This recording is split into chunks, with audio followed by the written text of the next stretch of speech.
نبی مکرم رسول محتشم نور مجسم صلی اللہ علیہ وآلہ وسلم کا جسد مبارک ساری مخلوق میں سے بے مثل ہے۔ سارے خدائی میں سے کسی کا جسم رسول اکرم صلی اللہ علیہ وآلہ وسلم کے جسم جیسا نہیں، بلکہ سارے ولیوں، کتبوں، غوثوں کی روحانیت سے سید العالمین صلی اللہ علیہ وآلہ وسلم کا جسم پاک لطیف تر ہے۔ شیر ربانی میاں محمد شیر محمد رحمۃ اللہ علیہ شرح پوری فرماتے ہیں کہ دنیا میں ایک گروہ ہے جو کہ 300 ہیں، ایک 40 ہوتے ہیں، ایک 3 ہوتے ہیں اور ایک 1 ہوتا ہے، اور اس ایک کی روحانیت سے نبی اکرم صلی اللہ علیہ وآلہ وسلم کا جسم مبارک 70 درجہ لطیف تر ہے، یعنی غوث کی روحانیت سے آپ کا جسد انصری 70 درجہ لطیف تر ہے۔ سبحان اللہ۔ جب سرکار صلی اللہ علیہ وآلہ وسلم کے جسم مبارک کی یہ شان ہے تو ان کی روحانیت کا اندازہ کون کر سکتا ہے؟ لہٰذا جب حبیب خدا سید انبیاء صلی اللہ علیہ وآلہ وسلم کا جسد مبارک ساری مخلوق سے اعلیٰ، افضل، اطہر، اطیب، اکرم، اشہر، انور، اظہر، امجد ہے، تو حبیب خدا کہ جسم پاک کا اعجاز اور کمالات بھی سب سے اعلیٰ اور افضل ہے۔ یہی وجہ ہے کہ شفیع اعظم نور مجسم رحمت دو عالم صلی اللہ علیہ وآلہ وسلم کے جسم پاک سے ہر وقت ایسی خوشبو مہکتی تھی کہ جہان کی کوئی خوشبو اس خوشبو جیسی، اس خوشبو مبارک کا مقابلہ نہیں کر سکتی تھی۔ تو آئے میں آپ کے سامنے چند احادیث مبارکہ خوشبو مصطفیٰ جسم اطہر مصطفیٰ کی نسبت سے عرض کروں گا۔ سیدنا انس صحابی رضی اللہ تعالیٰ عنہ فرماتے ہیں رسول اللہ صلی اللہ علیہ وآلہ وسلم کا رنگ مبارک نہایت صاف اور چمکدار تھا۔ حبیب خدا صلی اللہ علیہ وآلہ وسلم کا پسینہ مبارک یوں تھا جیسے موتی ہوتے ہیں، اور جب ہمارے آقا صلی اللہ علیہ وآلہ وسلم چلتے تھے تو پوری قوت سے چلتے تھے، یعنی کمزور لوگوں کی طرح نہیں چلتے تھے، اور میں نے کبھی کوئی موٹا ریشم یا باریک ریشم ایسا نہیں دیکھا جو میرے آقا صلی اللہ علیہ وآلہ وسلم کی ہتھیلی مبارکہ سے نرم ہو، اور میں نے کبھی کوئی کستوری یا عنبر ایسا نہیں دیکھا جو نبی مکرم صلی اللہ علیہ وآلہ وسلم کی خوشبو مبارک سے زیادہ خوشبودار ہو۔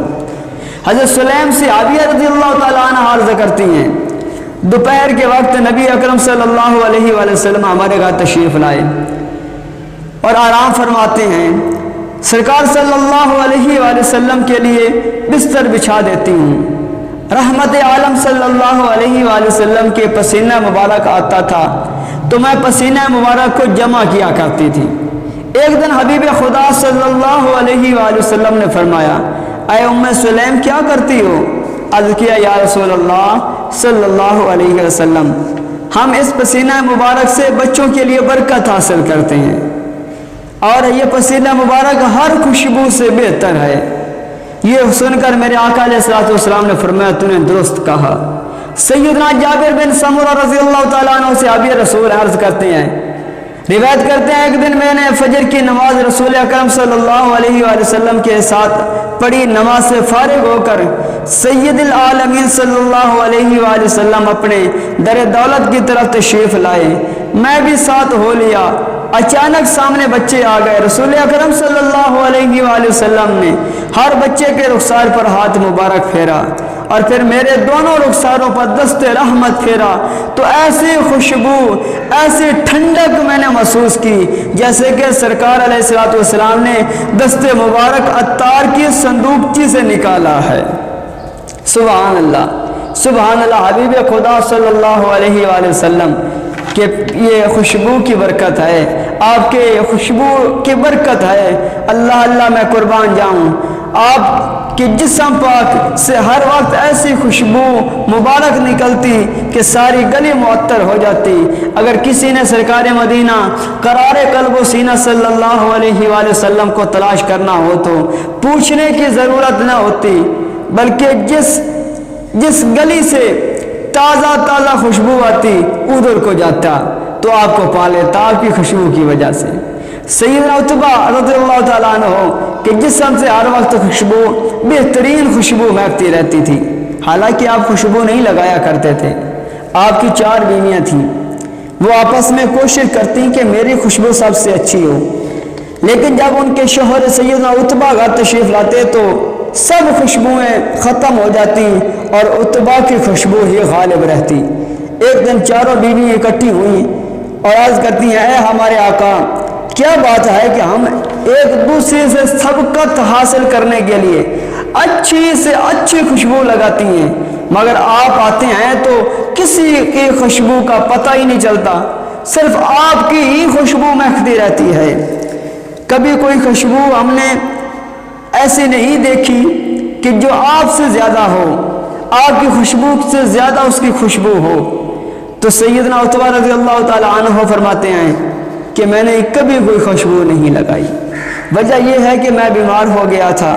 میرے جسم پر پھلسیاں نکل آئی تھیں، تو میرے آقا صلی اللہ علیہ وآلہ وسلم کے در دولت کی حاضری نصیب ہوئی اور میں سرکار کے در دولت پر حاضر ہوا اور بیماری کی شکایت کی تو خاتم الانبیاء صلی اللہ علیہ وآلہ وسلم نے فرمایا، عتبہ کپڑے اتارو، کرتا اتار دو اور بیٹھ جا۔ میں نے کرتا اتار کے سرکار کے سامنے بیٹھ گیا اور سرکار مدینہ صلی اللہ علیہ وآلہ وسلم نے اپنے دست مبارک پر پھونک لگائی، پھر اس مبارک ہاتھ کو ایک دوسرے ہاتھ سے مل کر میری پشت اور میری پیٹ پہ دونوں ہاتھ مبارک پھیر دیے، اور اس وقت سے یہ خوشبو مہک رہی ہے، میں نے کبھی کوئی خوشبو نہیں لگائی۔ اللہ اکبر کبیرہ۔ یہ خوشبو مبارک جو کہ حبیب مکرم صلی اللہ علیہ وآلہ وسلم کے جسم پاک سے آتی ہے، یہ کوئی عارضی خوشبو نہیں بلکہ پیدائشی خوشبو ہے۔ سنت حضرت سیدنا سید انبیاء نبی امام الانبیاء صلی اللہ علیہ وآلہ وسلم کی والدہ ماجدہ طیبہ طاہرہ آمنہ سلام اللہ علیہا ورضی اللہ تعالی عنہا فرماتی ہیں، جب میرے نور نظر کی پیدائش ہوئی صلی اللہ علیہ وآلہ وسلم تو میں نے دیکھا حسن و جمال ایسا تھا جیسے کہ 14ویں کا چاند ہے، اور آپ کے جسم پاک سے ایسی خوشبو مہک رہی تھی جیسے بہترین کستوری کی ہوتی ہے۔ اس سے معلوم ہوا کہ سید الانبیاء صلی اللہ علیہ وآلہ وسلم کا جسم انور اطہر اطیب ابہر اظہر انور کی تخلیق میں ہی سارے کمالات رکھے گئے تھے۔ ام المومنین حضرت ام سلمہ رضی اللہ تعالی عنہا نے فرمایا، جس روز جانے جہان صلی اللہ علیہ وآلہ وسلم کا وصال مبارک ہوا، میں نے حضور علیہ السلام کے ہاتھ مبارک اپنے ہاتھ سے پکڑ کر آپ کے سینہ مبارک پر رکھ دیے تو کئی ہفتوں تک میرے ہاتھوں سے وضو کرتے اور کھانا کھاتے وقت مشک اور عنبر کی خوشبو مہکتی رہتی تھی۔ جب رسول اکرم صلی اللہ علیہ وآلہ وسلم حدیث مبارکہ ام العائشہ صدیقہ ام المومنین سیدہ طیبہ طاہرہ صداقت کے بعد شاہ صدیق اکبر رضی اللہ تعالی عنہ کے لختی جگر سیدہ عائشہ صدیقہ رضی اللہ تعالی عنہ